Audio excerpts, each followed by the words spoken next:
ناظرین، آپ کا خیر مقدم ہے اور یہ سیگمنٹ ہے علم و علماء، اور اس سیگمنٹ میں آج موضوع جو ہے وہ ہے سیرت النبی صلی اللہ علیہ وآلہ وسلم۔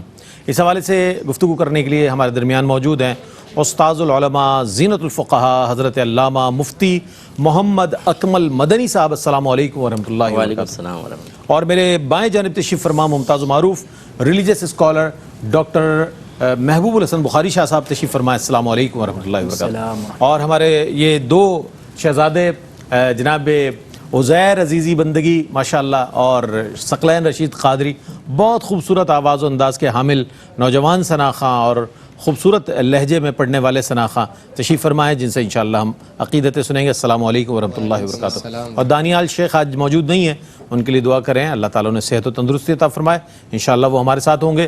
سیرت النبی آج ہمارا موضوع ہے۔ ہم دیگر سلاطین عالم کی ہسٹری دیکھیں، دیگر بادشاہان وقت کی اگر ہم حکمرانوں کے اگر احوال نکالیں تو ان میں سے شاید ہی کوئی ایسا ہوگا کہ جس کو کوڈ کیا جاتا ہوگا یا مطلب عہد با عہد اس شخصیت کا ذکر ہوتا رہے، لیکن نبی کریم علیہ الصلوۃ والسلام کی سیرت طیبہ وہ ہے کہ جس کو ہر زمانے میں رول ماڈل کے طور پر پیش کیا گیا کہ سرکار علیہ الصلوۃ والسلام کے حیات مبارکہ میں جو ہمارے لیے نمونہ ہے ازروع قرآن، وہ ہر عمل میں ہے، ہر لحظہ سرکار علیہ الصلوۃ والسلام کی حیات مبارکہ ایسی ہے کہ مومنین کے لیے اس میں درس ہی درس ہے، پیغام ہی پیغام ہے۔ اب اس حوالے سے ہم آج جاننے کی کوشش کریں گے کہ سیرت النبی صلی اللہ علیہ وآلہ وسلم کی ضرورت اور اہمیت کیا کیا ہے، اور ہمارے اعمال اور افعال میں کس کس حوالے سے اس سے ہم روشنی حاصل کر سکتے ہیں، انشاءاللہ آج بات کریں گے۔ مفصل میں چاہتا ہوں ابتدا آپ ہی سے کریں، سیرت النبی صلی اللہ علیہ وآلہ وسلم کی ضرورت اور اہمیت کے حوالے سے میں چاہتا ہوں چند کلمات ارشاد فرمائیں۔ اعوذ باللہ من الشیطان الرجیم، بسم اللہ الرحمن الرحیم۔ دیکھیں، ہمارا مذہب اسلام دو چیزوں پر مشتمل ہے، ایک تھیوری ہے، ایک پریکٹیکل ہے۔ تھیوری ہمیں قرآن اور حدیث کی شکل میں حاصل ہوئی، اور اس کی کوئی نہ کوئی عملی ایسی شکل ہونی چاہیے تھی کہ اس تعلیم کو حاصل کرنا ایک انسان کے لیے آسان بھی ہو جائے، اور ایک عملی نمونہ سامنے ہوتا ہے تو پھر اطاعت پرفیکٹ بھی ہو جاتی ہے۔ بالکل۔ اللہ تبارک و تعالیٰ نے تھیوری عطا فرمائی اور اس میں اپنے حبیب کریم صلی اللہ علیہ وسلم کی ذات اقدس کی طرف متوجہ فرمایا، لقد کان لکم فی رسول اللہ اسوۃ حسنہ، کہ ضرور ان نبی کریم صلی اللہ علیہ وسلم کی حیات طیبہ میں تمہارے لیے بہترین عملی نمونہ ہے۔ سبحان اللہ۔ اس کا مطلب ہے ہم اپنے عمل، اپنے کردار، اپنے اخلاقیات کو بام عروج تک پہنچانا چاہیں تو رحمت کونین صلی اللہ علیہ وسلم کے قدموں تک رسائی حاصل کرنی ہوگی۔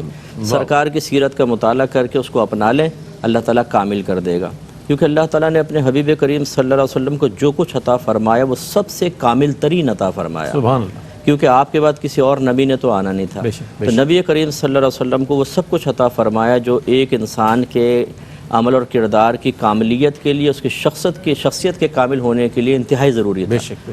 اور پھر جب سیدہ عائشہ صدیقہ رضی اللہ تعالیٰ عنہ سے پوچھا گیا کہ نبی کریم صلی اللہ علیہ وسلم کے اخلاق کیسے تھے، تو آپ نے فرمایا کیا تم نے قرآن نہیں پڑھا؟ یعنی کہ قرآن کی چلتی پھرتی تصویر دیکھنی ہے تو نبی کریم صلی اللہ علیہ وسلم کو دیکھو۔ تو سیرت کی اہمیت اس طریقے سے بہت زیادہ ہوتی ہے کہ انسان کچھ دیکھنا چاہتا ہے، سوچنا چاہتا ہے، بولنا چاہتا ہے، کچھ پکڑنا چاہتا ہے، کچھ پیسہ کمانا، پیسہ خرچ کرنا، اس میں ایک رول ماڈل اگر ہو اور کامل ہو تو اس کا مطلب یہ ہے کہ اس کو پھر اپنی سوچ اور فکر استعمال کرنے کی حاجت نہیں ہے، اسے مشاورت کی ضرورت نہیں ہے، اسے بہت زیادہ مشاہدہ کرنے کی حاجت نہیں ہے، بلکہ بڑی آسانی سے ایک شخصیت کو دیکھے اور اپنا لے اور کامل ہو جائے۔ سبحان اللہ۔ اور جس کی کاملیت کو خود اللہ تعالیٰ بیان فرمائے، ترغیب ارشاد فرمائے، اور پھر نبی کریم صلی اللہ علیہ وسلم نے خود اپنا پریکٹیکل کر کے دکھایا، جیسے فرمایا صلو کما رأیتمونی اصلی، تم اسی طرح نماز پڑھو جیسے میں نماز پڑھ رہا ہوں، ایسے اور سرکار صلی اللہ علیہ وسلم نے اپنے سنن کے بارے میں ارشاد فرمایا۔ تو اس سے پتہ چلتا ہے کہ اگر ہم اپنے کردار اور عمل کو کامل کرنا چاہیں، اللہ کی بارگاہ میں مقبول ہونا چاہیں، کسی کامل ترین چیز کو قسم کھا کر اختیار کرنا چاہیں، اور اس کی برکت سے پھر معاشرے میں ایک اچھا رزلٹ پیدا کرنا چاہیں، کیونکہ ایک باپ اگر کامل ہو جائے گا اولاد بھی ہوگی، وہ زوجہ کی بھی تربیت کرے گا، معاشرے پہ اثر ہوگا، ایک کامل معاشرہ ہمارے وجود میں آئے گا۔ تو اس لیے معلوم ہوتا ہے کہ سیرت کی بڑی اہمیت اور ضرورت ہے۔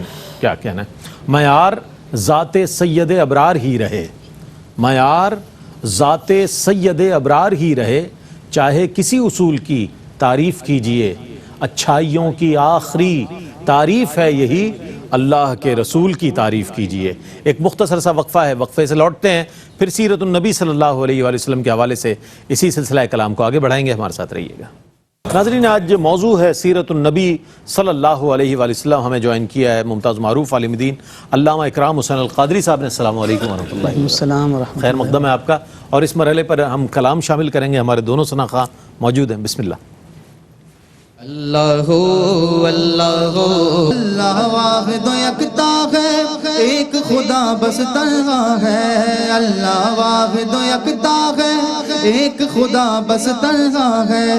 کوئی نہ اس کا ہمتا ہے، کوئی نہ اس کا ہمتا ہے، ایک ہی سب کی سنتا ہے۔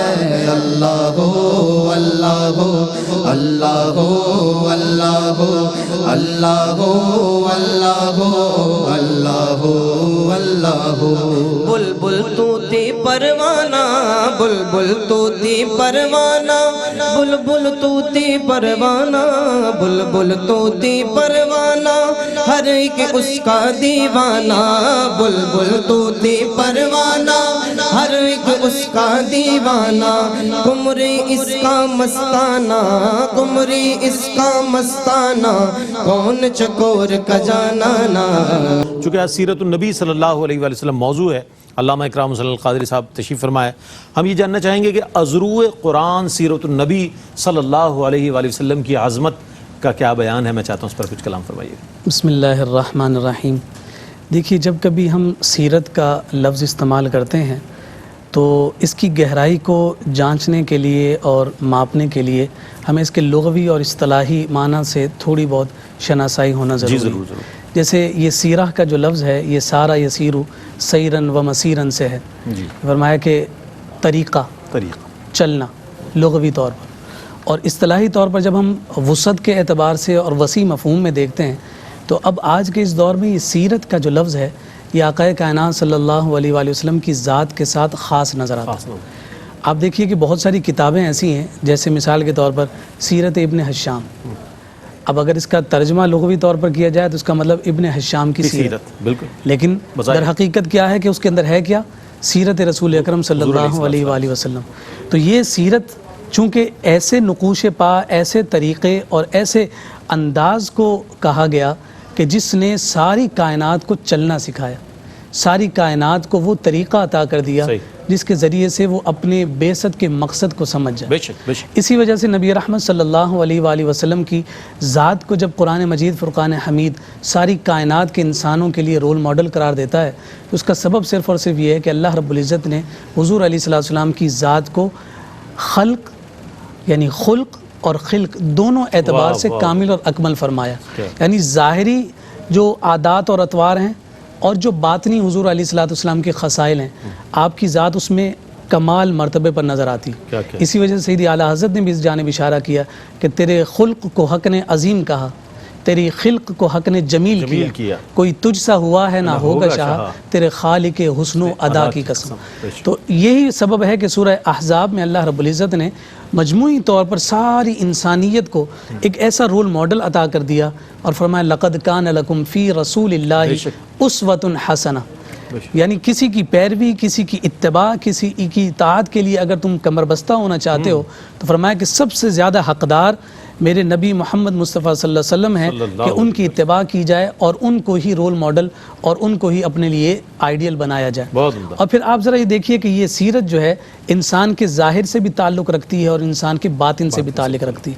اب جب باطن اور ظاہر دونوں کے دونوں شاندار اور عظیم ہوں تو پھر اس کا اعلان اللہ رب العزت سورہ قلم میں فرما رہا ہے انک لعلی خلق عظیم، کہ ہم نے آپ کو خلق عظیم کے مرتبے پر فائز کیا ہے۔ یہاں مفسرین نے ایک بڑی خوبصورت بات ذکر کی ہے، وہ یہ ہے کہ آقا کائنات صلی اللہ علیہ وآلہ وسلم مثل سوار ہیں اور یہ خلق عظیم مثل سواری۔ جب کوئی شخص سواری پر سوار ہوتا ہے تو وہ اپنی مرضی سے سواری کو دائیں لے جانا چاہے، بائیں لے جانا چاہے، تیز چلانا چاہے یا آہستہ، وہ سوار کے تابع ہو جاتی ہے۔ فرمایا حضور علیہ الصلوۃ والسلام کو خلق عظیم کی سواری پر سوار کر دیا گیا. اب حضور نبی رحمت صلی اللہ علیہ وسلم کی ذات سے جس عمل کا صدور ہو جائے گا اس عمل کو اللہ رب العزت اپنی پاک بارگاہ میں مقبول اور پسندیدہ فرما لے. اس لیے کہا گیا کہ حضور نبی رحمت صلی اللہ علیہ وسلم کی ذات اور آپ کی ذات سے ظہور پانے والے اور صدور پانے والے وہ امور جن میں کسی قسم کی آپ کو کراہیت اور قباحت نظر نہیں آئے گی. کوئی نیا امر آپ کو معاشرے میں ہوتا ہوا نظر آ رہا ہو اور آپ اپنی عقل پر پرکھنے کی کوشش کریں کہ بھائی یہ نہ جانے اچھا ہے یا برا، اس کے اثرات مجھ پر مضر مرتب ہوں گے یا اس کے کوئی فائدے مجھے ملیں گے، تو فرمایا کسی اور جانب دیکھنے کی ضرورت نہیں، اس کامل اور اکمل ذات میں دیکھو. اگر تمہیں وہ عمل نظر آ رہا ہے تو وہ غلط نہیں ہو سکتا. اس لیے آقا کائنات صلی اللہ علیہ وسلم کی اتباع کا تذکرہ قرآن مجید فرقان حمید نے بار بار کیا، اطاعت کا تذکرہ بار بار کیا. یہاں اتباع اور اطاعت ان دونوں کے اعتبار سے اگر ہم دیکھیں نا تو اللہ نے اپنے حبیب صلی اللہ علیہ وسلم کی اتباع اور اطاعت دونوں کا حکم دیا ہے، لیکن اپنی صرف اطاعت کا حکم دیا ہے، کیونکہ حضور علیہ الصلوۃ والسلام لباس بشریت میں انسانیت کے درمیان جلوہ افروز ہو کر حضور علیہ الصلوۃ والسلام پر جو کامل ہدایت کا وہ خوبصورت نسخہ نبی رحمت صلی اللہ علیہ وسلم کتاب ہدایت کی صورت میں لے کر آئے، اس کا پریکٹیکل آقا کائنات صلی اللہ علیہ وسلم نے قائم فرما دیا. اور اس بات کا بھی اعلان کر دیا کہ یہ قرآن پر عمل صرف سابقہ دور کے لوگوں کے لیے نہیں تھا، یہ تو ہدایت ہے انسانیت کے لیے. جب تک انسانیت قائم ہے تب تک یہ ہدایت دیتی رہے گی، اور اس ہدایت کا نور تمہیں اسوہ رسول سے میسر آئے گا. دونوں کو باہمی ملا کر چلتے چلے جاؤ، اللہ رب العزت تمہیں صراط مستقیم عطا فرمائے. سبحان اللہ سبحان اللہ سبحان اللہ. اچھا اب ہم یہ جاننا چاہیں گے کہ سیرت النبی صلی اللہ علیہ وآلہ وسلم کے لغوی اطلاق اور تفصیلات کے حوالے سے کچھ ڈاکٹر صاحب اگر بیان فرمائیں تو بہت نوازش ہوگی. بسم اللہ الرحمن الرحیم. اگر ہم تاریخی سفر دیکھیں کہ سیرت کا لفظ اور اصطلاح کس انداز میں حضور اکرم صلی اللہ تعالیٰ علیہ وسلم کی زندگی اور آپ کی حیات پر منطبق کی جانے لگی تو ظاہر ہے اس نے کچھ ایک طویل سفر کیا ہے. بالکل. اگر آپ ابتدا میں دیکھیں تو جیسے کہ اس سے پہلے بھی گفتگو ہوئی کہ اس کا مطلب یہ ہے کہ انسان جو ہے وہ سفر کرے، تو ابتدائی طور پر یہ جو لفظ سیرت ہے اس کو حضور اکرم صلی اللہ تعالیٰ علیہ وسلم پر بالخصوص اور بالعموم دیگر جو بڑی ہستیاں ہیں ان کے سفر کے ساتھ اس کو مختص کیا جاتا تھا. تو حضور اکرم صلی اللہ تعالیٰ علیہ وسلم نے جتنے بھی سفر فرمائے اور بالخصوص مدینۃ المنورہ کی طرف ہجرت فرمانا اور اس کے بعد پھر مختلف غزوات کے اندر سرایا کے اندر شریک ہونا، ان کو ابتداءً مورخین نے سیرت کے لفظ کے طور پر استعمال کیا. تو اس کا مطلب یہ ہوا کہ اس کا تعلق صرف اور صرف سیرت کے ساتھ یعنی سفر کے ساتھ تھا. پھر بعض اوقات اہل اصطلاح نے اس کو حضور اکرم صلی اللہ تعالیٰ علیہ وسلم کی زندگی کے چند گوشوں پر بھی منطبق کیا ابتدائی طور پر. کیوں؟ اس لیے کہ لفظ سیرت کا انطباق وہاں پر بھی استعمال کیا جاتا ہے. خود قرآن کریم کے اندر اس کی ہمیں کافی شہادتیں مل جاتی ہیں. پھر ابتدائی طور پر ہم یہ دیکھتے ہیں کہ سیرت میں ان پہلوؤں پر غور کیا گیا جو کہ حضور اکرم صلی اللہ تعالیٰ علیہ وسلم کے مسلمانوں کے علاوہ جو لوگ تھے یعنی عیسائی، یہودی، مشرکین، اور بالخصوص یہ معاملہ ہمیں مکہ المکرمہ میں بھی نظر آیا لیکن بہت کھلے ڈلے انداز کے اندر ہمیں نظر آیا مدینۃ المنورہ کے اندر. بالکل. کہ وہاں پر یہودی ہیں، مدینۃ المنورہ سے باہر وہ رہتے ہیں، تو ان کے ساتھ جو معاملات کیے گئے. معاملات سے مراد کیا ہے؟ ان کے ساتھ کچھ معاہدات آپ نے کیے، کچھ لین دین کے معاملات طے ہوئے، کچھ جنگوں کے حوالے سے کچھ معاہدات کے اوپر سائنس کیے گئے. تو ان کو بھی سیرت نگاروں نے مختص کر دیا کہ وہ معاملات جو کہ آپ نے کفار و مشرکین کے ساتھ کیے وہ سیر کے اندر استعمال ہونا شروع ہو گئے. اور آپ اس پر غور کیجئے کہ اس میں ہمیشہ ایک قانونی پہلو رہا، یعنی مسلمان جب کفار و مشرکین کے ساتھ اہل کتاب کے ساتھ کوئی معاملات کریں گے تو چونکہ حضور اکرم صلی اللہ تعالیٰ علیہ وسلم نے اس طرح کا معاملہ فرمایا ہے، لہٰذا بعد میں خلفائے راشدین المہدیین کے لیے بھی اس کی ایک قانونی حیثیت ہو گئی. اچھا، پھر اس کے ساتھ ساتھ ایک اور اصطلاح ساتھ استعمال ہوتی تھی، مغازی. اچھا، مغازی میں مورخین نے ان معاملات کے علاوہ یعنی آپ کا اٹھنا بیٹھنا، آپ کا صحابہ کرام کو تعلیم اور تربیت سے آراستہ کرنا، آپ کی اولاد، آپ کی ازواج کے ساتھ گزرتا ہوا وقت، مشاورت، الغرض یہ کہ دنیا کے تمام جو مختلف انسان کی زندگی کے پہلو ہوتے ہیں ان پر مورخین نے اس حصے کو بھی جمع کرنا شروع کر دیا۔ ابتداءً اس فن کے اندر مغازی اس حصے سے تعلق رکھتا ہے۔ تو اب ہمیں پتہ یہ چلا کہ سیر جس کی قانونی حیثیت ہے اور مغازی جس کی قانونی حیثیت تو نہیں ہے لیکن حضور اکرم صلی اللہ تعالیٰ علیہ وسلم کی ذات کے وہ مختلف پہلو ہیں، اور پھر کس انداز میں آپ نے اپنے صحابہ کرام کو تربیت دینا چاہیے، ازواجی معاملات کیا تھے، لوگوں کے ساتھ معاملات کیسے تھے، تو اسے بھی جمع کیا گیا۔ تو ابتداءً یہ دونوں آپ کو پیرالل یعنی پیرالل آپ کو نظر آئیں گے۔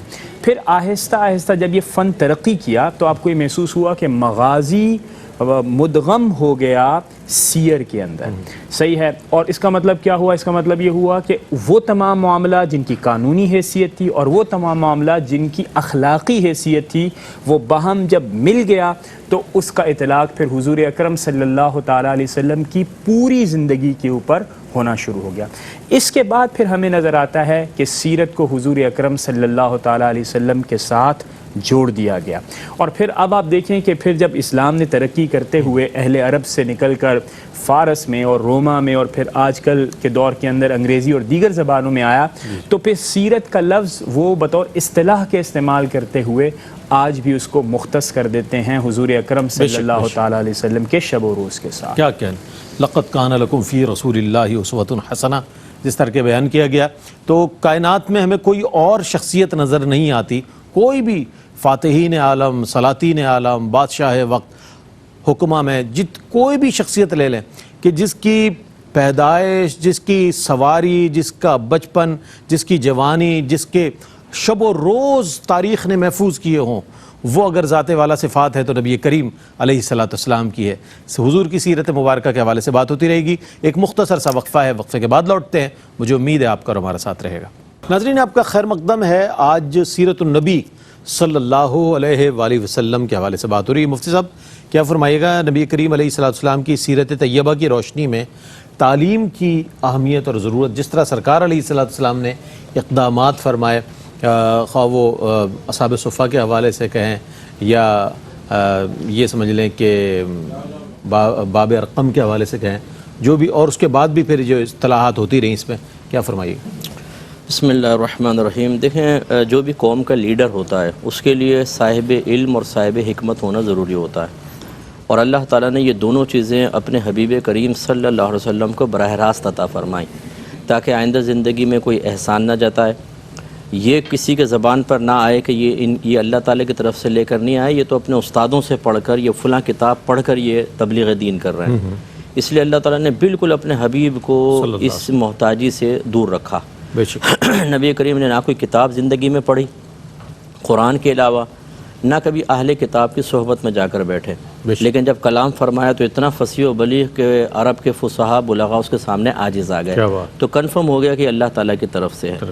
اللہ تعالیٰ نے قرآن عظیم میں واضح طور پہ فرمایا کہ اس قرآن کو آپ کے سینہ اقدس میں جمع کرنا اور جبریل امین کے ذریعے آپ کے سامنے پڑھانا یہ ہمارے ذمہ کرم پر ہے۔ پھر ثم انا علینا بیانہ، پھر ہمارے ذمہ کرم پر ہے اس کا بیان، یعنی بیان کا مطلب ہوتا ہے وہ چیز جو معافی ضمیر کو ظاہر کر دیتی ہے۔ اللہ، اگر آپ بولیں گے نہیں تو مجھے نہیں پتا آپ کے باطن میں کیا ہے، جب آپ بولیں گے تو ظاہر ہوگا، اسے کہتے ہیں بیان۔ اسی لیے اگر کوئی مجمل آیت ہو جس کی تفصیل نہ ہو یا حدیث، اور کوئی اور آیت اس کی وضاحت کر رہی ہو، تو ہم کہتے ہیں یہ آیت اس آیت کا بیان ہے، یہ حدیث اس آیت کا بیان ہے۔ تو اس کا مطلب یہ ہوا کہ اللہ تعالیٰ نے قرآن عظیم بھی حبیب کے سینے میں جمع فرمایا اور اس کے تمام لطائف اور نکات سرکار کو سکھا دیے۔ سبحان اللہ۔ سکھانے والا اللہ تعالیٰ، سیکھنے والے نبی کریم۔ آپ بتائیں اس کی کاملیت کا آپ اندازہ کر سکتے ہیں، اور اس کامل استاد کی طرف سے جو پھر شاگرد بنے صحابہ کرام، ان کی کاملیت کیا ہوگی؟ تو بالکل آپ نے صحیح فرمایا کہ نبی کریم صلی اللہ علیہ وسلم تو اپنے عمل، اپنے کردار، حتیٰ کہ اپنی خاموشی سے بھی ایک تعلیم دیتے ہوئے نظر آتے ہیں۔ اور پھر اللہ تعالیٰ نے اپنے حبیب سے مزید فرمایا قُل رب زدنی علما، اللہ تعالیٰ میرے علم میں اضافہ فرما۔ سبحان اللہ۔ اللہ تعالیٰ فرما رہا ہے حبیب آپ دعا کریں، یقینی سی بات ہے دعا کروائی، اللہ تعالیٰ اس دعا کا محتاج تو نہیں تھا ہماری تعلیم کے لیے، اور یقیناً پھر اللہ تعالیٰ نے اپنے حبیب کے علم میں زیادتی عطا فرمائی۔ اب وہ کتنی زیادتی ہوگی اس کا اندازہ تو کر ہی نہیں سکتے۔ اس کا مطلب یہ ہوا کہ لیڈر کے لیے زبردست صاحب علم ہونا ضروری ہے۔ پھر نبی کریم صلی اللہ علیہ وسلم جیسے آپ نے فرمایا کہ مدینہ منورہ تشریف لائے، سب سے پہلے تعلیم کا انتظام فوراً، اور پھر جب غزوہ بدر میں جو ایسے اسیرین تھے کہ جو فدیہ نہیں دے سکتے تھے، تو 2 بچوں کو تعلیم دے دیں مدینہ کے۔ اس کے علاوہ جتنے قافلے آتے تھے میرے آقا صلی اللہ علیہ وسلم ان کو پاس ٹھہراتے، اپنے عمل سے، کردار سے، گفتار سے اور دیگر چیزوں سے ان کو تعلیم دیتے، اور پھر فرماتے جو تمہارے پیچھے انہیں جا کر سکھاؤ۔ واہ واہ، اتنی بلغوا عنی ولو آیہ، سرکار نے ارشاد فرمایا میری طرف سے پہنچا دو اگرچہ ایک ہی آیت ہو۔ جب سرکار نے خطبہ آخری ارشاد فرمایا تو ارشاد فرمایا لیبلغ الشاہد الغائبہ، چاہیے کہ جو موجود ہیں وہ غائب تک اس تعلیم کو پہنچا دیں۔ اسی طریقے سے عورتیں نبی کریم صلی اللہ علیہ وسلم کی خدمت میں حاضر ہوئی، یا رسول اللہ مرد تو آپ کی صحبت میں رہ کے درجات حاصل کر لیتے ہیں، علم حاصل کر لیتے ہیں، کچھ ہمارے لیے بھی ہونا چاہیے۔ سرکار نے ایک دن مقرر کیا باقاعدہ خواتین کے لیے، اور عاجز انکساری کا عالم یہ ہے کہ یہ نہیں فرمایا کہ تم آ جانا، میرے آقا چل کر وہاں گئے اور ان کو تعلیم فرمائی۔ تو یہ ہمارے سرکار نے اسی طریقے سے ایک دفعہ سرکار مسجد نبوی میں تشریف لائے تو 2 گروہ بیٹھے ہوئے تھے، ایک ذکر کر رہا تھا اور ایک حلقہ درس تھا۔ سرکار نے فرمایا یہ بھی بہتر ہے، لیکن سرکار نے فرمایا بعثت معلما، اللہ تبارک و تعالیٰ نے مجھے علم سکھانے والا بنا کر بھیجا ہے، اور آپ ان کے درمیان جا کر بیٹھ گئے۔ تو علم کی مجلس اور محفل کی اہمیت سرکار نے واضح فرمائی۔ اسی طرح جب سرکار نماز پڑھاتے تو فرماتے جو سب سے زیادہ صاحب علم ہے وہ میرے پیچھے آئے، پھر جو ان سے کم ہے، پھر جو ان سے کم ہے۔ مجتہد صحابہ نبی کریم کے قریب ہوتے تھے، تو اپنے عمل سے، کردار سے سرکار نے علم کی اہمیت کو بیان فرمایا، خود تعلیم دی ہے، اللہ تعالیٰ سے علم سیکھا، آگے پہنچایا۔ تو اس سے ہمیں اس پر فوکس کر لینا چاہیے کہ نبی کریم صلی اللہ علیہ وسلم کی یہ خواہش تھی عورتیں بھی علم سیکھیں، مرد بھی سیکھیں، اور پھر ہر دور کا جب تقاضا بدلے گا، ہر دور کے تقاضے کے اعتبار سے دینی تعلیم تو اپنی جگہ مسلم رہے گی، لیکن دنیاوی تعلیم کی اہمیت بھی رہے گی۔ اس لیے آج اگر کوئی بچی میڈیکل سائنس کی طرف جاتی ہے، وہ اکاؤنٹس کی طرف جاتی ہے، وہ جدید ٹیکنالوجی آئی ٹی کے شعبے کی طرف جاتی ہے کہ ہمیں چیلنجز کا سامنا کرنا ہے، اس میں مرد بھی کریں گے، اور بعض بچیاں انتہائی ذہین ہوتی ہیں کہ وہ مردوں سے بھی فوقیت رکھتی ہیں، تو اس دائرہ شریعت میں رہ کر وہ اس تعلیم کو حاصل کریں، ان چیلنجز کا سامنا کرنے کے سلسلے میں اسلام کی مدد کریں اور اسلام کو عزت و ترقی دیں، تو انشاءاللہ وہ مقاصد پورے ہوتے چلے جائیں۔ سبحان اللہ۔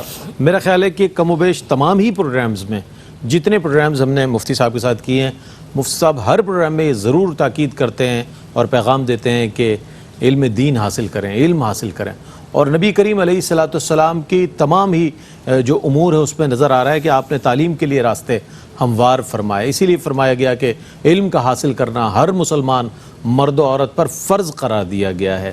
پھر علم کے حوالے سے آپ نے فرمایا، بہت اچھی بات اسیران بدر کے حوالے سے بھی فرمایا، کتنی اہمیت اس کی ظاہر ہو رہی ہے کہ علم کا حاصل کرنا کتنا ضروری ہے، اور ویسے بھی اسلام میں علم، معلم، متعلم کو بڑی اہمیت حاصل ہے، یہ اس سے کوئی انکار نہیں کر سکتا۔ اچھا حضرت، سیرت النبی صلی اللہ علیہ وآلہ وسلم کی روشنی میں ابتلا، آزمائش کے اگر معاملات آ جائے، جیسا کہ ہم یہ دیکھتے ہیں کہ شیب ابی طالب کے معاملات ہیں مکی زندگی میں، جیش اسرا بھی ایک آیا ہے اور اسرت کا دور آیا، تو اس میں بھی نبی کریم علیہ السلام کی سیرت سے ہمیں کیا پیغامات مل رہے ہیں مشکل ترین دور میں؟ آج ہم نہ جانے کیا کچھ کہہ جاتے ہیں، اگر کوئی ذرا سی پریشانی آ جائے، مشکل آ جائے، تو سیرت مبارکہ سے جو ہمیں پیغامات مل رہے ہیں ایسے مواقع کے لیے فرمائیے کچھ۔ بسم اللہ الرحمن الرحیم۔ دیکھیے، سب سے پہلا تو اصول اور ضابطہ جو ہے وہ قرآن مجید فرقان حمید نے حضور ہی کی سیرت سے ہمیں عطا کر دیا، جو اللہ رب العزت کی جانب سے عطا کردہ۔ وَرَفَعْنَا لَكَ ذِكْرَكَ فَإِنَّ مَعَ الْعُسْرِ يُسْرًا، ہر مشکل کے بعد آسانی، بے شک، یعنی ابتلا، آزمائش، مصیبت، مشقت، اس پر قائم رہنے والے اور اس وقت میں اور اس دور میں صابر رہنے والوں کے لیے جو اجر ہے، جو مرتبہ ہے، جو مقام ہے، وہ یہی ہے کہ اب ان کے لیے پھر آسانیوں کا سلسلہ قائم ہو جائے۔ پھر حضور علیہ السلام کا یہ کتنا خوبصورت فرمان ہے، فرمایا کہ بڑا ثواب بڑی آزمائش کے ساتھ، اللہ، یعنی جتنی زیادہ آزمائش ہوتی ہے اتنا بڑا ثواب، اسی کے حساب سے ہی اللہ رب العزت جو ہے وہ ثواب اور اجر عطا فرماتا ہے۔ کیا بات۔ نبی رحمت صلی اللہ علیہ وسلم کی ابتدائی اعلان نبوت کے بعد کے جو 13 سال مکہ المکرمہ کے ہیں، وہ پورے کے پورے ابتلا، آزمائش اور مشقت میں مبتلا ہونے والے افراد کے حوالے سے ایک خوبصورت اسوہ ہے۔ آقا کائنات صلی اللہ علیہ وسلم کس انداز میں اپنے رب کا اس وقت بھی شکر ادا کیا جب سیدہ عائشہ صدیقہ رضی اللہ تعالی عنہا نے یہ دریافت کیا تھا کہ یا رسول اللہ، کیا احد کے دن سے بھی بڑھ کر آپ پر کوئی سخت دن تھا؟ اللہ، تو نبی رحمت صلی اللہ علیہ وسلم نے فرمایا کہ وہ طائف کا دن میرے لیے احد سے بھی بڑھ کر تھا، لیکن اس وقت بھی حضور نبی رحمت صلی اللہ علیہ وسلم کی زبان پر شکوہ اور شکایت نہیں ہے، بلکہ اس وقت بھی رب ذوالجلال دعائے رحمت فرما رہے ہیں اور ان کے لیے ہدایت کی دعا کر رہے ہیں۔ سبحان اللہ، سبحان پھر آقا کائنات صلی اللہ علیہ وآلہ وسلم اللہ رب العزت کے سب سے مقرب بندے ہیں، بے شک، بے شک، امام الانبیاء کے مرتبے پر فائز ہیں، آپ جانے کائنات ہیں، اور یہ بھی ضابطہ اللہ رب العزت ہی کی جانب سے عطا کیا گیا کہ سنت ثابتہ قرآن کے مطابق ہمیں نظر آتی ہے کہ جسے جتنا بڑا مرتبہ دیا جاتا ہے اسے اتنا ہی زیادہ آزمایا جاتا ہے۔ صاحبان ایمان سے کلام کیا گیا اور ابتدا میں ہی سورہ عنکبوت کے شروع میں ہی کہا احسب الناس ان یترکوا ان یقولوا آمنا، کہا کہ کیا تم یہ گمان کرتے ہو کہ تم چھوڑ دیے جاؤ گے صرف اس بات پر کہ تم نے کہا کہ ہم ایمان لائے، وہم لا یفتنون، اور تمہیں آزمایا نہیں جائے گا۔ اس کا مطلب یہ ہے کہ اگر تم ایمان لائے ہو تو پھر اب آزمائش کے لیے بھی تیار رہو۔ اور پھر ساتھ سورہ بقرہ میں دیکھیے فرمایا ام حسبتم ان تدخلوا الجنہ، تم یہ گمان کیے بیٹھے ہو کہ تم جنت میں داخل ہو جاؤ گے، ولما یاتکم مثل الذین خلو من قبلکم، پچھلوں پر جو ہم نے آزمائشیں ڈالی ان میں سے تمہیں تو کچھ دیا ہی نہیں۔ مستهم البأساء والضراء وزلزلوا، آزمائشیں، ابتلائیں، بلائیں ان پر آئیں، حتی یقول الرسول، یہاں تک کہ ان کے رسول نے، والذین آمنوا معہ، اور وہ لوگ جو ان کے ساتھ تھے اور ایمان لے آئے، وہ کہہ اٹھے متی نصر اللہ، باری تعالیٰ آزمائشیں اتنی طویل ہو گئی ہیں، تیری مدد اور تیری نصرت کب اترے گی؟ تو یہ جو پورا ضابطہ اور زاویہ ہمارے سامنے حضور علیہ الصلوۃ والسلام کی سیرت کے حوالے سے، اور پھر اس میں صبر اور استقامت کے ساتھ قائم رہنے والوں کے ساتھ اللہ رب العزت جو انعام کا معاملہ فرماتا ہے وہی ہے کہ جو یہاں صابر رہ گیا، یہاں شاکر رہ گیا، پھر ان کے لیے ایسا عروج ہے، ایسا مرتبہ اور ایسا مقام ہے کہ ان 13 سال کی مشقتوں اور محنتوں کے بعد پھر جیسے ہی رب ذوالجلال اس پر اجر اور ثواب دینے پر آتا ہے تو پھر آپ دیکھیے کہ پھر 10 سال کا مختصر سا عرصہ ہے۔ حضور نبی رحمت صلی اللہ علیہ وسلم حجۃ الوداع ارشاد فرما رہے ہیں، اور اس موقع پر غلاموں کا ایک ٹھاٹھے مارتا ہوا سمندر آپ کے ساتھ ہے۔ نتیجہ صرف یہی نکلا کہ حضور نبی رحمت صلی اللہ علیہ وسلم نے اپنے رب کی رضامندی میں اپنے آپ کو جب راضی رکھا، وہاں پر شکوہ اور شکایت کی کلمات نہیں لے کر آئے، اس کے سارے نتائج مرتب ہوئے۔ تو یہ سارا کا سارا کرکس ہمارے سامنے یہی آتا ہے، وَتَوَاصَوْا بِالصَّبْرِ وَتَوَاصَوْا بِالْمَرْحَمَةِ، جب تم مرحمت والے ہوگے تو اس کے لیے پہلے تمہیں صابر ہونا ہے، اور جب تم صابر ہو جاؤ گے تو پھر حضور علیہ الصلوۃ والسلام کا اسوہ ہر موڑ پر تمہاری رہنمائی اور تمہاری ہدایت کے لیے تمہارے سامنے موجود۔ سبحان اللہ، سبحان اللہ، بہت اچھے انداز میں علامہ صاحب نے بیان فرمایا۔ اب ہم یہ بھی جاننا چاہیں گے کہ بندے کا ہر کام، ہر عمل جو ہے اللہ کی رضا اور خوشنودی کے لیے ہونا چاہیے۔ نبی کریم علیہ الصلوۃ والسلام کی سیرت مبارکہ میں ہر مرحلے پر، ہر پہلو میں یہ بات پیش نظر آتی ہے کہ جو کام ہے اللہ کی رضا اور خوشنودی کے، امام الانبیاء کا یہ طریقہ کار ہے۔ تو ہمیں اس حضور علیہ الصلوۃ والسلام کی سیرت کے اس روشن پہلو سے جو ہمیں روشنی حاصل ہو رہی ہے، میں چاہتا ہوں کچھ فرمائیے گا، کیونکہ ہماری پرائرٹیز ڈاکٹر صاحب چینج ہیں، ترجیحات ہماری مختلف ہیں، اس لیے عرض کیا۔ بسم اللہ الرحمن الرحیم۔ کسی بھی مشن کے کامیابی کے لیے ضروری یہ ہے کہ جو بھی اس مشن کی دعوت دے اور جو اس مشن کو فالو کرے، ان کے لیے اخلاص سب سے پہلی اور بنیادی شرط ہے۔ اور یہ حضور اکرم صلی اللہ تعالیٰ علیہ وسلم کی پوری حیات مبارکہ میں بالعموم اور بالخصوص جب آپ نے اعلان نبوت فرمایا اور پھر کفار و مشرکین کو دعوت دی کہ آپ اس دین کی طرف آئیں، تو وہاں پر بالخصوص آپ کو نظر آئے گا۔ اور وہ کمٹمنٹ، وہ موٹیویشن جو کہ حضور اکرم صلی اللہ تعالیٰ علیہ وسلم ابتدا سے لے کر انتہا تک دکھاتے ہیں، آپ غور کیجئے کہ کوئی بھی شخص جب اس سیرت کا مطالعہ کرتا ہے تو جگہ جگہ اسے احساس ہوتا ہے، اس کی حوصلہ شکنی ہوتی ہے کہ اب مجھے رک جانا چاہیے، اب مجھے کچھ اور راستہ اختیار کرنا چاہیے۔ لیکن حضور اکرم صلی اللہ تعالیٰ علیہ وسلم نے نہایت استقامت کے ساتھ اس سفر کو جاری رکھا۔ آپ دیکھیے نا، سب سے پہلے جب دعوت دی گئی کوہ صفا کے اوپر کہ میں آپ کو بلاتا ہوں اللہ رب العزت کی وحدانیت کی طرف. تو آپ دیکھیں کہ کس طرح کے جوابات دیے گئے. سخت ترین مزاحمت کا سامنا, مزاحمت بھی ہوئی, پھر جملے بھی کسے گئے, تانے بھی جو دیے گئے, ممکن تھا اس طرح رکاوٹ جو ممکن کیا گیا.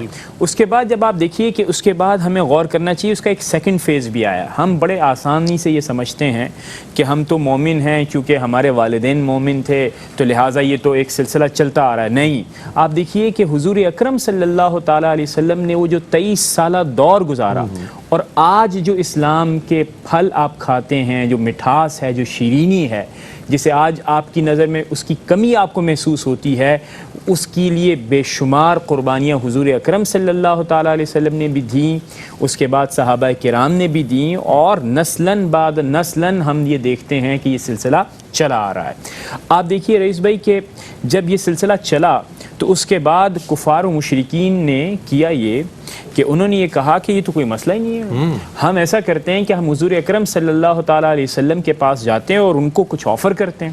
اور یہ آج کل کے زمانے میں بھی ہوتا ہے, جب آپ ایک نیا مشن لے کر آتے ہیں اور آپ کا مخالف یہ محسوس کرتا ہے کہ یہ آ کر اب ہماری مارکیٹ کو نیست و نابود کر دے گا, ہماری شہرت کو کم کر دے گا, ہاں, تو پھر وہ ڈیلنگ والا معاملہ ہوتا ہے. کاروباری ایک خاص مینٹیلٹی ہوتی ہے کہ لیٹس سٹ آن دا ٹیبل اینڈ ڈیل کے کیا ہے. تو آپ کو ہم یعنی کسی قبیلے کا سردار بنا دیتے ہیں, آپ کو پیسہ چاہیے, جائیداد چاہیے, آپ کو بتائیں پلاٹ کس سوسائٹی کے اندر چاہیے, ہم آپ کو وہ دیتے ہیں.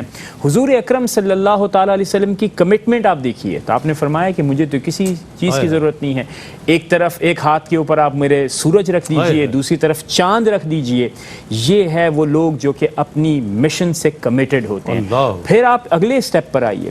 اگلے سٹیپ پہ یہ کہا گیا کہ چلیے ہم یعنی جسے کہتے ہیں نا پلورلسٹ سوسائٹی, آپ اپنا دین, ہمارا اپنا دین, تو ایک سال آپ ہمارے دین کے اوپر عمل کیجئے, ایک سال ہم آپ کے دین کے اوپر عمل کرتے ہیں. وہاں پر بھی حضور اکرم صلی اللہ تعالیٰ علیہ وسلم نے فرمایا کہ میرا دین ایک ہی ہے, وہ ہے اللہ رب العزت کو وحدہ لا شریک جاننا. پھر آپ دیکھیے کہ پھر اس کے بعد پھر مزید اس میں سختی آئی, اور وہ کیا آیا, وہ معاشرتی مقاطعہ تھا, وہ کیا تھا, اس کے بعد قتل کے پلاننگز تھیں, وہ کیا تھا کہ آپ کے جتنے بھی لوگ تھے جو کہ آپ سے محبت کرتے تھے سب کو آہستہ آہستہ اذیت, تکلیف, پریشانی, کسی سے جائیداد چھین لی تاکہ کسی نہ کسی طرح سے وہ مشن کمزور ہو. اور بالآخر آپ کو یہ فیصلہ کرنا پڑا کہ آپ سے جتنے لوگ جڑے ہوئے تھے کہ وہ ہجرت کر جائیں, اور آپ نے ہجرت کی. اور ہجرت یہ کوئی سمپل میٹر نہیں ہے. آپ دیکھیے کہ وہ ٹرائبل سوسائٹی تھی, اس کے اندر ہجرت کا مطلب یہ تھا کہ ہمیشہ کے لیے آپ اپنے کاروبار, اپنی زمین, اپنی جو معاشرت ہے اس سے, اپنے خاندان سے, اس کی روایات سے, ہر ایک چیز کو پس پش ڈال کر صرف اللہ رب العزت کے سے اخلاص کے لیے آپ آگے آئیے. تو کیا آپ نے دیکھا کہ جو لوگ کمیٹڈ تھے وہ آئے نہیں, وہ آئے اور انہوں نے دین کی خوب حمیت, اس کی غیرت, اور اس کے لیے لڑے, اپنی جان کے نذرانے دیے, اور کسی دوسرے شہر میں آ کر بھی کفار و مشرکین نے آپ کو یوں نہیں چھوڑا. تو لہٰذا اس کا مطلب یہ ہوا, جو سیکھنے کی بات ہے وہ کیا ہے, وہ یہ ہے اخلاص اور صرف اخلاص. اگر یہ ہے تو آپ اپنے دین سے, اپنی آئیڈیالوجی سے, اپنے نظریات سے جڑ سکتے ہیں اور دشمن کی آنکھوں میں آنکھیں ڈال کر. لیکن اگر آپ درمیان میں ہیں, آپ کے اندر تذبذب ہے, آپ مشکوک ہیں کہ چلو دنیا کے لیے, جسے ہم کہتے ہیں نا پریگمیٹک چوائسز, اکثر لوگ پریگمیٹک چوائسز کرتے ہیں. وہ یہ کہتے ہیں چلو ابھی تک میں یہاں پہ سفر کرتے ہوئے تو آ گیا, اب چلو مجھے ایک پلاٹ آفر ہو رہا ہے, چلو ایک انٹرنیشنل ریزیڈنسی بھی آفر ہو رہی ہے, ایک میرا پاسپورٹ بھی چینج ہو جائے گا, تو آئی مین واٹس رانگ ود دیٹ. لیکن مشن پھر ختم ہو جائے. اس کا مطلب یہ کہ پھر آپ کے اندر نہ اخلاص تھا اور نہ آپ اس مشن سے سچے انداز میں جڑے ہوئے تھے. اور حضور اکرم صلی اللہ تعالیٰ علیہ وسلم نے اسی لیے تو فرمایا کہ خیر القرون قرنی, ایسے تو نہیں فرمایا.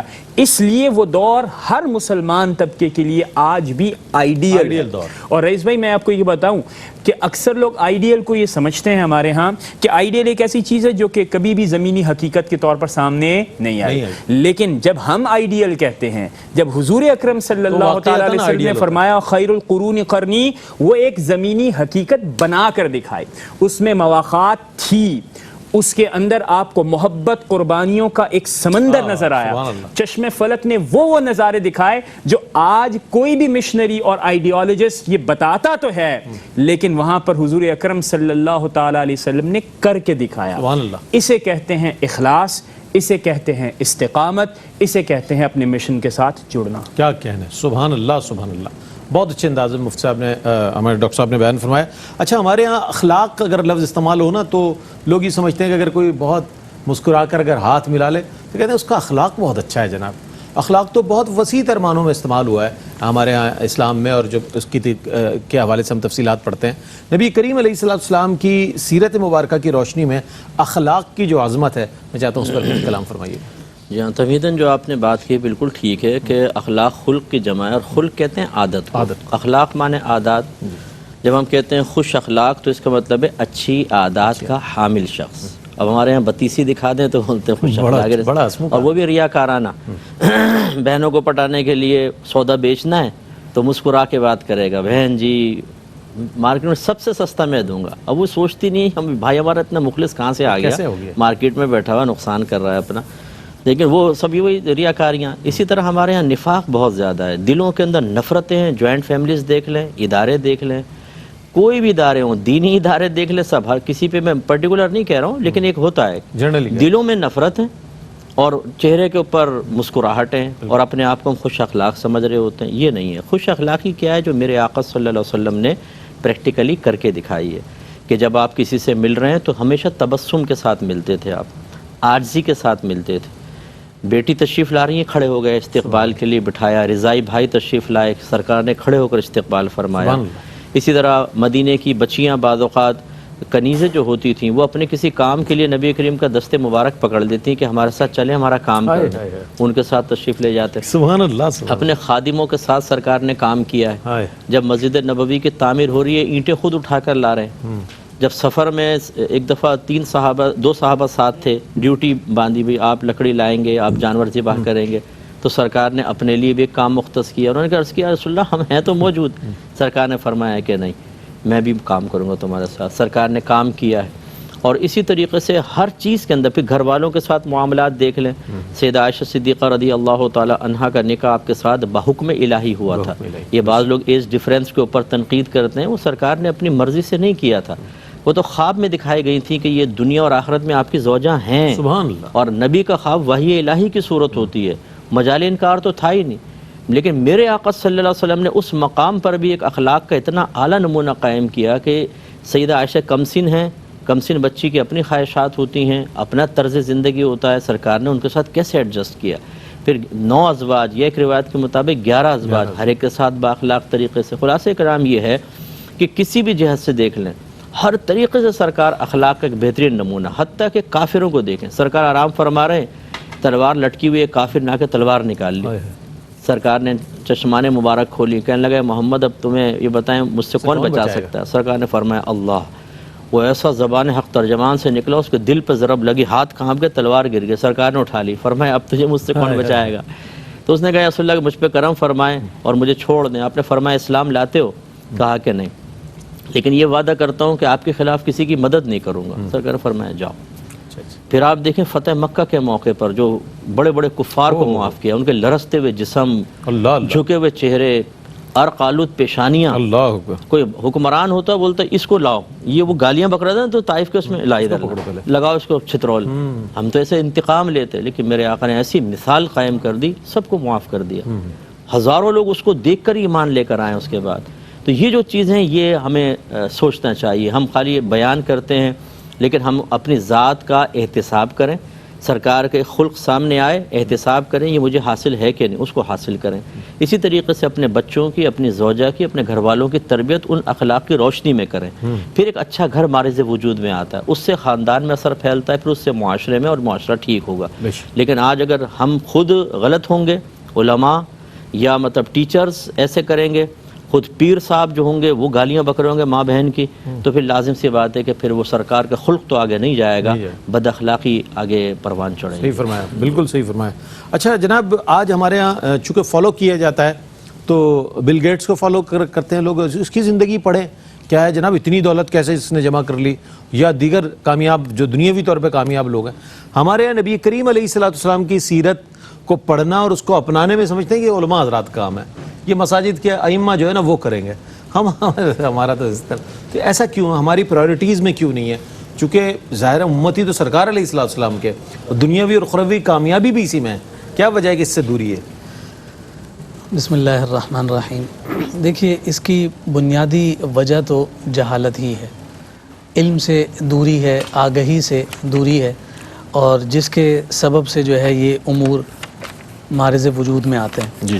اب آپ ذرا یہ دیکھیے کہ اللہ رب العزت نے قرآن مجید فرقان حمید کو انسانیت کے لیے ہدایت بنایا ہے. اگر آج کے دور میں کوئی یہ کہے کہ جناب قرآن کی یہ جو تعلیمات ہیں آج جو ہے اس پر امپلیمنٹیشن جو ہے وہ مشکل ہے، اس کو ہم اپنی زندگی پر اپلائی نہیں کر سکتے، تو پھر ان سے سوال کیا جائے بھائی قرآن تو کہہ رہا ہے کہ یہ انسانیت کے لیے ہدایت ہے، یا تو اپنے لیے انسان کے ٹائٹل کو ہٹا دو کہ یہ تمہارے لیے ہدایت نہیں. اور پھر ساتھ ساتھ دیکھیے نبی رحمت صلی اللہ علیہ وسلم اصلاً نور ہیں، بے شک، لیکن بشریت کے لیے ہدایت بن کر آئے تو لباس بشریت میں جلوہ افروز ہوئے اور ایسے بشر بن کے آئے کہ آپ جیسا کوئی اور نہیں، افضل البشر. اور پھر لکم لقد کان لکم فی رسول اللہ جو ہے، لکم کی ضمیر تمام کی طرف جا رہی ہے. تو اللہ رب العزت کے حبیب صلی اللہ علیہ وسلم کا جو اسوہ، آپ کی سیرت، آپ کا کردار، آپ کا عمل، آپ کا کریکٹر جو ہے وہ ہر ایک کے لیے مشعل راہ ہے. اگر وہ اپنے آپ کو یہ تصور کرتا ہے کہ جناب حضور نبی رحمت صلی اللہ علیہ وسلم کی تعلیمات پر آج کے اس دور میں عمل کرنا ناممکن ہے تو یہ اس کی یقیناً خام خیالی ہے اور اس کے لیے خسارے کی بات ہے. اور اس کی بنیادی وجہ یہی ہے کہ ہمارے سامنے صرف دنیا کے مفادات ہیں. صحیح فرمایا. جب ہم اپنی آخرت کے مفادات کو ملوث خاطر رکھیں گے تو خود بخود دنیا تو سور ہی جائے گی، اور اس سورنے کا نتیجہ یہ نکلے گا کہ ہماری آخرت بھی کامیاب اور کامران ہو جائے گی. علامہ صاحب میں آپ کی تشریف آوری کا بہت شکریہ ادا کرتا ہوں. ڈاکٹر صاحب آپ کی تشریف آوری پر بہت شکر گزار ہوں. ناظرین محترم، سیرت النبی صلی اللہ علیہ وآلہ وسلم ایک ایسا موضوع ہے کہ جو تمام نہیں ہو سکتا. ہماری عمریں تمام ہو جائیں گی لیکن حضور کی سیرت کا بیان، حضور کے فضائل اور حضور کے خصائل بیان نہیں ہو سکتے چاہے ہمیں کتنی عمر مل جائے، چونکہ حضور کو اللہ تعالیٰ نے بنایا ہی اسی انداز میں، ان کو وہ ان اوصاف سے متصف فرمایا کہ جسے عقل انسانی نہ سمجھ سکتی ہے نہ بیان کرنے پر قدرت رکھتی ہے. بہر صورت یہ ایک ہمارے لیے ذکر خیر تھا جو آج کیا. مفتی صاحب نے بھی، قبلہ نے بہت عمدہ بیان فرمایا اس پہ. اللہ تعالیٰ سے دعا ہے کہ جو کچھ سنا ہے ہم نے اس پر عمل کرنے کی ہمیں توفیق عطا فرمائے. ناظرین محترم، آج ہم ٹریبیوٹ پیش کر رہے ہیں، نام ہے قمر الدین احمد، اصل نام، لیکن ادبی نام آپ کا قمر انجم ہے. والد صاحب کا نام صوفی محمد بخش قادری ہے. 1926 کو اودے پور راجستھان بھارت میں پیدا ہوئے، اور آپ کا چونکہ علم کی طرف اور ادب کی طرف رجحان اور میلان تھا پہلے سے، تو آپ شاعری کی طرف آئے اور آپ کی کتب جو ہیں حسنت جمیع خصالہ، بلغ العلا بکمالہ، ستون نعت اور دیگر کتب جو ہیں آپ کی منصہ شہود پر ظاہر ہوئی. اللہ تعالیٰ نے آپ کو دنیاوی دولت و ثروت سے بھی نوازا اور ساتھ ساتھ خوش الہانی اور خوش آوازی کی دولت سے بھی نوازا. بہت اچھے ثناخواں بھی تھے، بہت عمدہ نعت گو بھی تھے، اور آپ کی معروف جو نعتیں ہیں ان کی بھی تفصیل بہت طویل ہے، لیکن چند ایک کا میں حوالہ دے دیتا ہوں. جبھی میری ہو سنگ در تمہارا یا رسول اللہ، اور اس کے علاوہ میری زندگی میری آبرو، یہ عطائے عشق رسول ہے، سینہ ہستی روشن روشن کا کشاں ہے جگمگ جگمگ، آج محمد آئے مورے گھر. ایسی بہت ساری نعتیں ہیں، اور ہدیہ درود و سلام اور حضور خواجہ معین الدین چشتی اجمیری رحمۃ اللہ تعالیٰ علیہ کی وہ منقبت، تیری شان شان ید اللہ تو بڑا غریب نواز ہے، یہ کلام بھی آپ ہی کا ہے. آپ کی وفات جو ہے 18 مارچ 1999 کو کراچی میں ہوئی، سخی حسن میں آپ کی تدفین ہوئی. اللہ تعالیٰ سے دعا ہے کہ اللہ تعالیٰ آپ کی تمام جملہ دینی خدمات کو قبول فرمائے. آج ٹریبیوٹ پیش کیا جا رہا ہے قمر الدین قمر انجم صاحب کو، اور ہم حاضر ہوتے ہیں ایک وقفے کے بعد انشاءاللہ نعت ہی نعت میں آپ کے کلام کو شامل کریں گے. ہمارے ساتھ رہیے گا.